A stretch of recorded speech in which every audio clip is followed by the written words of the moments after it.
রিমঝিম ধারাতে চায় মন হারাতে, এই ভালোবাসাতে আমাকে ভাসাতে।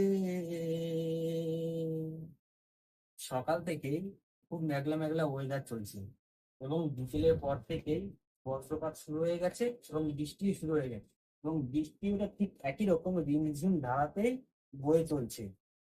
এবার আমার মনে একটু প্রশ্ন জেগেছে, এই রিমঝিম ধারাতে যে গানটি রয়েছে আমরা তো সবাই জানি যে এই মুভিটি হচ্ছে দেবের প্রেমের কাহিনীর একটি মুভির একটি গান। কিন্তু এই রিমঝিম ধারাতে যে গানটি রয়েছে এই গানটির লেখক কে ছিলেন? গানটি গেয়েছিল শান, আর ফিমেল ভার্সনে হচ্ছে শ্রেয়া ঘোষাল। কিন্তু গানটি কে লিখেছিলেন এত সুন্দর বৃষ্টির একটি ভাবনা নিয়ে, কি তিনি কে ছিলেন তার নামটি কি আমরা কি জানি? আদৌ খুব কম সংখ্যক লোকেরাই এনার নামটি জানেন। এনার নামটি আমি আপনাদেরকে বলছি, গীতকার প্রিয় চট্টোপাধ্যায়। হ্যাঁ, এই নামটাই ওনার।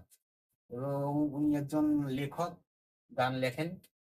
কিন্তু আমি খুব অবাক হয়ে থাকি যখন এরকম প্রকৃতির পরিস্থিতি থেকে কেউ যদি নিজের মনের বর্ণনা ব্যাখ্যা করতে পারেন, তবে তার মধ্যে অনেক অনেক অনেক মেধা রয়েছে। যেরকম রবীন্দ্রনাথ ঠাকুর, কাজী নজরুল ইসলাম, সুকান্ত ভট্টাচার্য এবং অনেক কবি ছিলেন আমাদের মধ্যে যারা এরকম ভাবে কবিতা লিখে যেতেন।